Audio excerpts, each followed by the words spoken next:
Election commission ने इमरान खान की 7 हलकों में कामयाबी का नोटिफिकेशन जारी करने का हुक्म दे दिया। इलेक्शन कमीशन ने 20 दिसंबर को महफूज किया गया फैसला सुना दिया। इलेक्शन कमीशन ने इमरान खान की जानिब से ताखीर से जमा कराए गए इंतखाबी अखराजात को दरगुजर कर दिया। तहरीक इंसाफ की इस्तदा मंजूर। तोशाखाना रेफरेंस इमरान खान की नाअहली फैसले के खिलाफ दायर पटिशन वापस लेने की दरख्वास्त। इस्लामाबाद हाई कोर्ट ने 25 जनवरी के लिए नोटिस जारी कर दिए।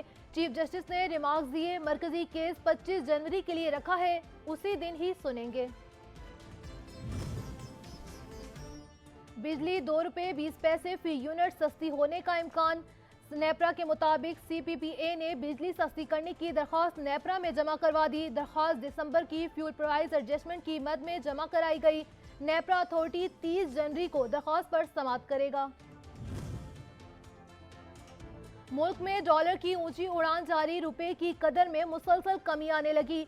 इंटरबैंक मार्केट में रुपए के मुकाबले अमरीकी डॉलर की कीमत में 35 पैसे इजाफा हो गया। इंटर मार्केट में डॉलर 229 रुपये 25 पैसे की सतह पर ट्रेड कर रहा।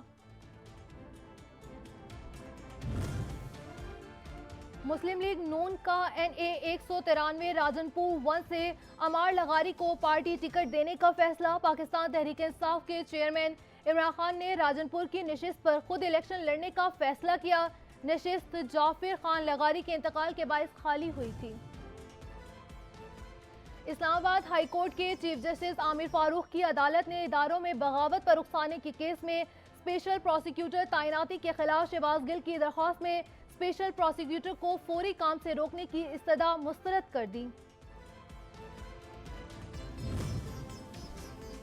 और निसाबी कुतब में गलतियों के खिलाफ दरख्वास्त पर समाअत। इस्लामाबाद हाई कोर्ट ने सेक्रेटरी तालीम और चेयरमैन फेडरल बोर्ड को तलब कर लिया। फ्री कैंप के वुकला अदालती सवालात का जवाब देने में नाकाम। चीफ जस्टिस का इजहार बरहमी।